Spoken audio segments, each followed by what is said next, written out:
السلام علیکم ناظرین، آپ سب کا ہمارے اس اسلامک چینل پر خیر مقدم ہے۔ ناظرین، اللہ کے فضل و کرم سے ماہ رمضان کا آغاز ہو چکا ہے، اس لیے ہمیں اللہ تبارک و تعالیٰ کا شکر ادا کرنا چاہیے کہ اس نے ہمیں پھر سے زندگی میں ایک بار یہ مبارک مہینہ نصیب فرمایا۔ یہ وہ مہینہ ہے جس میں اللہ تبارک و تعالیٰ جنت کے دروازے کھول دیتا ہے، جہنم کے دروازے بند کر دیتا ہے اور شیاطین کو جکڑ دیتا ہے، تاکہ وہ اللہ کے بندوں کو عام دنوں کی طرح اس دن میں بھی گمراہ نہ کر سکے۔ یہ وہ مہینہ ہے جس میں اللہ تبارک و تعالی بندوں کو جہنم سے آزادی کا انعام عطا کرتا ہے، جس میں خصوصی طور پر بندوں کی استغفار کرتا ہے، ان کی دعائیں قبول فرماتا ہے۔ لہٰذا ہمیں اس مہینے کی غنیمت کو سمجھتے ہوئے ہمیں بھی اپنے وقت کو زیادہ سے زیادہ اللہ تبارک و تعالیٰ کی عبادات میں صرف کرنا چاہیے۔ ناظرین، جو ہی رمضان کا مہینہ شروع ہوتا ہے تو خصوصی طور پر ہم اور آپ تراویح کی نماز کی اہتمام کرتے ہیں، اور اس تراویح کے بارے میں ایک سوال آتا ہے اور آپس میں لوگ ایک دوسرے سے پوچھنے لگتے ہیں کہ جو ہم تراویح کی نماز پڑھتے ہیں، کیا یہ تراویح کی نماز 8 رکعت ہیں یا پھر 20 رکعت؟ تو اس ٹاپک پر ہم ریئیکٹ کریں گے اور فضیلت الشیخ جناب مولانا ثناء اللہ مدنی صاحب سے سنیں گے کہ کیا تراویح کی نماز واقعی 20 رکعت ہے یا پھر 8 رکعت۔ تو چلیے بلا کسی تاخیر ہم ویڈیو کو شروع کرتے ہیں۔ پیغام رمضان۔ السلام علیکم ورحمۃ اللہ وبرکاتہ۔ الحمدللہ کفا وسلام علی عبادہ الذین اصطفیٰ، اما بعد۔ محترم ناظرین اکرام، پیغام رمضان کی اس نشست میں آپ حضرات کا استقبال ہے۔ آج کی یہ نشست 34 نشست ہے۔ ٹاپک ہے تراویح 8 یا 20۔ اپنے یہاں رمضان کا مہینہ آتے ہی ایک مسئلے کو لے کر مسلکی لڑائی چھڑ جاتی ہے، بالکل ایک دوسرے کو لوگ برا بھلا کہتے ہیں۔ میرے بھائیو، تراویح کی نماز نفلی نماز ہے، جی لڑائی جھگڑا کرنا صحیح ہے کیا؟ نہیں ایک دوسرے کی عزت کرنا، احترام کرنا بہت ضروری ہے۔ بالکل تراویح ترویہ کی جمع ہے، 2 رکعت پڑھنے کے بعد آرام کرتے، اسی مناسبت سے اس کا نام تراویح ہے۔ رمضان اور غیر رمضان میں جو نماز پڑھی جاتی ہے اسی کو تہجد کہتے ہیں، قیام اللیل کہتے ہیں، اور رمضان میں اسی کو تراویح کہتے ہیں۔ تو اصل ہے قیام اللیل، رات کی نماز۔ تو چاہے رمضان میں آپ اس کو قیام اللیل کہہ لیں، تہجد کہہ لیں، تراویح کہہ لیں، چلتا ہے، لیکن لڑائی جھگڑا مت کیجیے۔ اس کی بڑی فضیلت ہے۔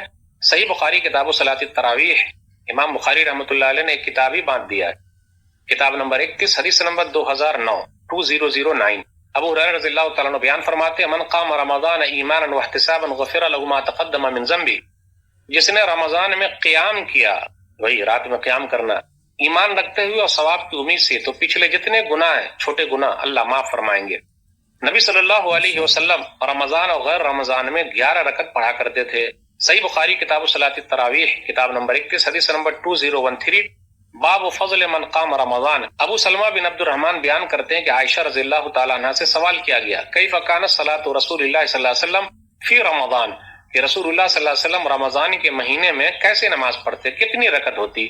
وہ کہتی ہے، ما کان رسول اللہ صلی اللہ علیہ وسلم یزید فی رمضان ولا فی غیرہ علی 11 رکعہ، کہ رسول اللہ صلی اللہ علیہ وسلم رمضان اور غیر رمضان میں 11 رکعت سے زیادہ نہیں پڑھتے تھے۔ یصلی 4 فلا تسأل عن حسنہن وطولہن، 4 رکعت پڑھتے، اتنی اچھی پڑھتے، اتنی لمبی پڑھتے، نہ پوچھو۔ ثم یصلی 4، پھر 4 پڑھتے، نہ پوچھو۔ فلا تسأل عن حسنہن وطولہن، کتنی اچھی پڑھتے اور کتنی لمبی پڑھتے، نہ پوچھو۔ ثم یصلی 3، پھر 3 رکعت پڑھ لیتے۔ نبی صلی اللہ علیہ وسلم کیا 20 رکعت پڑھتے تھے؟ کہا جاتا ہے، روایت بیان کی جاتی ہے، لیکن یہ روایت صحیح نہیں ہے۔ حافظ ابن عبد البر رحمۃ اللہ علیہ اپنی کتاب التمہید میں روایت کرتے ہیں، جلد نمبر 8، صفحہ نمبر 115 پہ، عبداللہ بن عباس رضی اللہ تعالیٰ عنہ سے روایت ہے، ان رسول اللہ صلی اللہ علیہ وسلم کان یصلی فی رمضان 20 رکعہ والوتر، نبی صلی اللہ علیہ وسلم رمضان کے مہینے میں 20 رکعت پڑھتے اور وتر پڑھتے۔ لیکن اس کے اندر ایک راوی ہے ابو شیبہ عبد الرحمن بن عثمان، ولیس بالقوی، وہ صحیح نہیں ہے، اس لیے یہ حدیث صحیح نہیں ہے۔ پھر اسی طریقے سے اتحاف الخیار المہرہ بوسری کی کتاب ہے رحمۃ اللہ علیہ کی، جلد نمبر 2، صفحہ نمبر 383 پر ایک روایت آئی ہے، عبداللہ بن عباس رضی اللہ تعالیٰ عنہ حدیث کے راوی ہیں، ان رسول اللہ صلی اللہ علیہ وسلم کان یصلی فی رمضان 20 رکعہ والوتر، کہ رسول اللہ صلی اللہ علیہ وسلم 20 رکعت پڑھتے اور وتر پڑھتے رمضان میں۔ ابراہیم بن عثمان بن ابی شیبہ وہو ضعیف، یہ ضعیف ہے، اس لیے اس پر عمل نہیں ہو سکتا۔